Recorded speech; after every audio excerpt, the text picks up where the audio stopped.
अच्छा मुसलमान है, क्यों विरोध नहीं किया बे? क्यों विरोध नहीं किया? तो अच्छा मुसलमान है नहीं?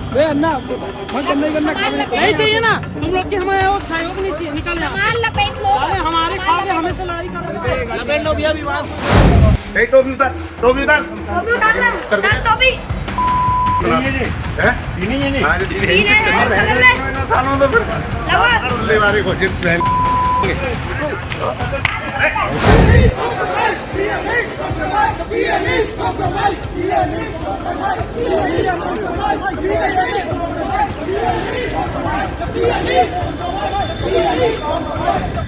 अब हालात देखिएगा, एक जुलूस निकलता है, उसके बाद एक तमाशा शुरू होता है, बवाल बढ़ जाता है, और उसके बाद उस इलाके के जो छोटे छोटे दुकानदार टाइप में लगा रखते हैं ना, उनके दुकानों में तोड़फोड़ की जाती है। और ये सब कहीं और नहीं हो रहा, तेलंगाना में होता है। वजह क्या थी वो तो आपको दिखाऊंगा ही दिखाऊंगा। आपको यह भी दिखाऊंगा कि कैसे मुंबई के अंदर खुल्लम खुल्ला तमाशे हो रहे हैं। न केवल झंडे लहराए गए, बल्कि खास तौर पर क्या क्या किया जा रहा है वहां पर वो भी देखिए। छत्तीसगढ़, मध्य प्रदेश के बाद ऐसा लग रहा है छत्तीसगढ़ को भी अब बनाना है क्या प्रयोगशाला, क्योंकि छत्तीसगढ़ में एक तो मुस्लिम भाइयों के लिए तोहफा दिया जाता है। रमजान में आप एक दिन पहले, मतलब 1 घंटे पहले छुट्टी लेकर जा सकते हैं आराम से। लेकिन वहीं उसी छत्तीसगढ़ के अंदर मुसलमानों के साथ कैसा व्यवहार है वो देखिए। और हमने आज आपको एक खबर दिखाई थी, याद है? एक लफंगा किस्म का व्यक्ति जो एक बुजुर्ग, मतलब पिता से भी बड़ा इस उम्र का व्यक्ति होगा, उसे थप्पड़ जड़ देता है। मैंने तब भी कहा था इसके खिलाफ कार्रवाई नहीं। अब बात कार्रवाई से ऊपर की है, जब तक इनको सरेआम जलील नहीं किया जाएगा ये मानने वाले नहीं है। मैं उकसा नहीं रहा हूं, लेकिन हकीकत यही है। इन लोगों ने कानून का तमाशा बना दिया। फिलहाल उसे गिरफ्तार कर दिया। और भी कई महत्वपूर्ण खबरें दिखाता हूं। नमस्कार, मैं हूं प्राजपाल गौतम और आप देख रहे हैं the live TV. The live TV, सच सबसे आगे। सबसे पहले जरा ये देखिए, ये देखते चलिए।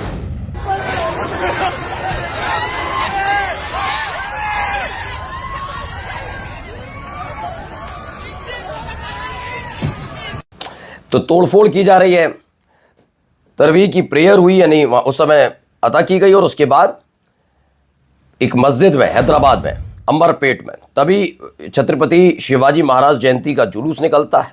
इस दौरान जय श्री राम के नारे लगाए जाते हैं बिल्कुल जामा मस्जिद के बाहर खड़े होकर। उसके बाद का बवाल तो आपने देख ही लिया क्या क्या हुआ था।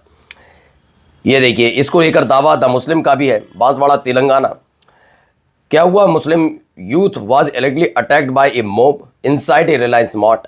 Tension escalated as a Hindu crowd reportedly vandalized Muslim-owned shop and street vendors. फिलहाल धारा 144 लगा दी है, लेकिन मुसलमानों की जो रेडी पटरी वाले नहीं होते, जिनकी छोटी छोटी दुकानें होती हैं लकड़ी, उनमें तोड़फोड़ की गई और खुल्लम खुल्ला ये गुंडागर्दी वहां पर चलती रही।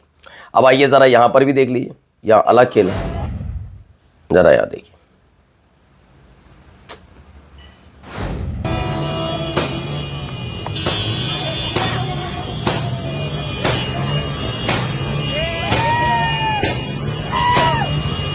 तो क्या है इसमें बताया। नवी मुंबई कंसोली में हिंदुवादी संगठन के कुछ लोग उतरते हैं, सड़क पर उतरते हैं और टारगेटिंग द कंसोली दरगाह और मॉस्क, यानी कि बाकायदा जो एक मस्जिद और एक कंसोली दरगाह है उसे टारगेट करते हुए बात होती है। वीडियो शेयर किया जाता है और ये तमाम चीज़ें खुल्लम खुल्ला, कोई रोक टोक नहीं, कोई कुछ नहीं।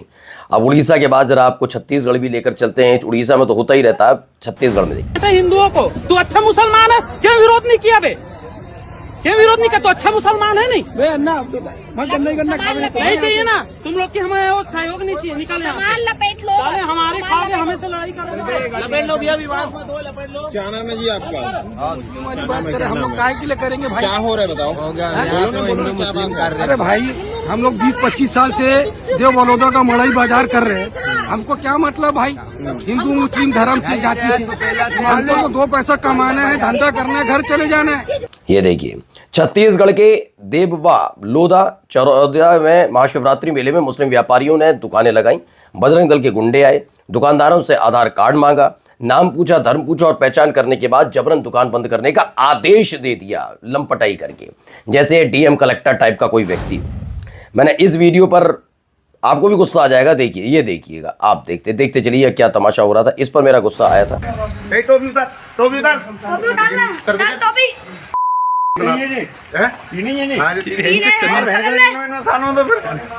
उल्ले वाले को जित पहन मादर चलो। सोचिए कितना उम्रदार वो व्यक्ति है, उसकी उम्र क्या है। ठीक है, अभी लगाइए स्टैंड, स्टैंड लगा देखा आधार कार्ड छोड़ो बड़े भाई। ओ छोड़ो बेटा, मादर क्या करने आई, छोड़ो छोड़, अरे छोड़ छोड़ो छोड़ो, ओ छोड़ो छोड़ो बेटा बेटा, अरे रहने दे। ये देख रहे हैं, मैंने कल भी कहा था और आज भी कहता हूं, इस लंपट को गिरफ्तार कर लिया गया। ये है कि यूपी के बदायूं मुस्लिम मुजरिम की टोपी उतरवा कर उनके साथ मारपीट करने वाले अक्षय सिंह को पुलिस ने गिरफ्तार क्यों गिरफ्तार किया? इसका जुलूस निकलना चाहिए, और जैसे थप्पड़ चढ़ रहा है ना, वैसे थप्पड़ चढ़ते हुए पुलिस लेकर जाए। इसका जुलूस ना निकले तब तक इसके घर वालों को स्पेशली बुलाओ, दिखाओ कि तुम्हारा लफंगा लड़का कैसा है, तब इसकी शायद शर्म आए। बड़ा आसान बना दिया है ना। ये पलते हैं, ये गुंडे बने नहीं है, इन्हें पाला जा रहा है, ट्रेनिंग दी गई कि कोई कुछ तुम्हारे खिलाफ नहीं करेगा, गिरफ्तारी होगी, बाद में छूट जाओगे। तो इसका मकान दुकान बताओ किस उम्रदाराज व्यक्तियों पर हाथ आराम से उठाए जा रहे हैं। तो क्या गिरफ्तार कर लिया, एहसान कर दिया गिरफ्तार करके। आइए अगला दिखाता हूं आपको जरा। दिल्ली मेट्रो के नए स्टेशन के नामों पर एक और बहस छिड़ गई है। विश्व हिंदू परिषद के इंद्रप्रस्थ प्रांत मंत्री सुरेंद्र कुमार गुप्ता ने दिल्ली मेट्रो रेल कॉर्पोरेशन के चेयरमैन और मैनेजिंग डायरेक्टर को पत्र लिखकर फेज 4 के Indraprastha Indralok corridor magenta line extension में प्रस्तावित नबी करीम मेट्रो स्टेशन का नाम बदलकर रामनगर करने की मांग कर डाली है। इसके साथ दिल्ली का बड़ा जबरदस्त विकास हो जाएगा, और हो सकता है सरकार, चूंकि विश्व हिंदू परिषद मांग करे, बजरंग दल मांग करे, उसको कैसे नहीं मानेगी बीजेपी की सरकार, तो हो सकता है मान लिया जाए। वहीं देखिए, consider on humanitarian ground if Muslim drivers passenger can offer नमाज at temporary shed near Mumbai airport, Bombay high court to MMRDA। कल तक उत्तराखंड के अंदर पढ़ी जा रही नमाज को लेकर जो तमाशा कर रहा था, जिसने वीडियो बनाया था, यहां पर एक खबर अब आई है। ये मानवता के आधार पर नमाज अता करने के लिए MMRDA, बॉम्बे हाईकोर्ट ने MMRDA से कहा है कि अब बाकायदा एक टेम्परेरी शेड जरूर बनाए जिससे वो आसानी से अपनी नमाज अता कर सके। ये देखिए नया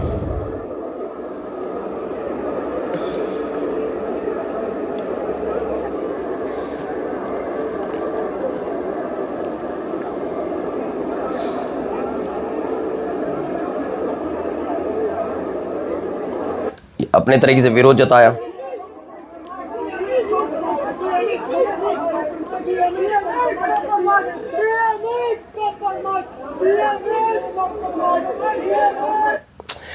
तो इसमें है, हमें याद रखते हैं, मीडिया अपना चालू कर दे, इससे देश की बदनामी होगी। विश्व भर के लोग आए थे यही समिट में, लेकिन एक उन्होंने राहुल गांधी को जान से मारने की धमकी दी, गोदी मीडिया के चैनल से गायब क्यों, इस पर सवाल नहीं, लेकिन इस पर हो रहा है कि AI समिट में घुसकर कांग्रेस कार्यकर्ता ही क्यों कर रहे हैं। आज भारत मंडपम में AI समिट के दौरान IYC यूथ कांग्रेस कार्यकर्ताओं ने लोकतांत्रिक तरीके से अपनी आवाज उठाई। इसे भाजपा देश विरोध बता रही है, लेकिन 2010 में जब कॉमनवेल्थ गेम्स के दौरान पूरी दुनिया की नजर भारत पर थी, विश्व के खिलाड़ी और अंतर्राष्ट्रीय मीडिया भारत में मौजूद थे, तब भाजपा ने देश भर में आंदोलन किए थे। तब देश की प्रतिष्ठा खतरे में नहीं थी क्या? मैंने कहा ना, चरण चाटुकारों की बात सुनना भी जरूरी नहीं है। गोदी मीडिया का देखिए कह रही है चित्रा त्रिपाठी, एक थी कांग्रेस आई, एक है कांग्रेस AI एंटी इंडिया। ये चित्रा त्रिपाठी का ऑन एंटी इंडिया, जब पूरी दुनिया भारत के ग्लोबल लीडरशिप, इनोवेशन, टेक्नोलॉजी के विजन की तारीफ कर रही है, ठीक उसी समय भारत की मुख्य विपक्षी पार्टी देश की छवि धूमिल करने में लग गई है। ये मैडम बता रही हैं। पत्रकारिता अभी शुरू की होगी 2014 में, उससे पहले तो वैसे भी तुम्हारा ज्ञान तो तभी का होगा मैडम। इसलिए कह रहा हूं कि कम से कम सब चीजों को तोल ताल कर बात करनी चाहिए। आपको जहां भाई साहब का नाम होगा वहां तो आपको ऐसा लगता है अंतर्राष्ट्रीय स्तर पर क्या हो रहा है। मैं तो कहता हूं जरा बात करो उस लफंगे की जिसने धमकी दी राहुल गांधी के लिए, बात करो एप्स्टीन फाइल की, उस पर बात नहीं करेंगे, वो झूठा होगा, है ना। ये सारे काम है इनके। और जाते जाते जरा खबर देखिए, आइलैंड के पास बस स्टॉप पर एक भारतीय शांतिपूर्वक खड़ा था, बैग और सूट के साथ। अचानक महिला आई और बिना किसी वजह चिल्लाने लगी, गो बैक टू इंडिया। वो बार बार उसे भारत जाने के लिए कह रही थी। घिनौने आरोप लगाई थी। भारतीय भाई चुप रहा, शॉक्ड, डरा हुआ लेकिन उसने जवाब नहीं दिया, हिंसा नहीं की, बस सहता रहा। ये अलग अलग जगह ऐसी चीज़ें झेलनी पड़ती हैं बाहर लोगों को, जानते क्यों? क्योंकि अपने ही देश के अंदर तमाशा करने वाले मानते नहीं। नमस्कार। द लाइव टीवी, सच सबसे आगे।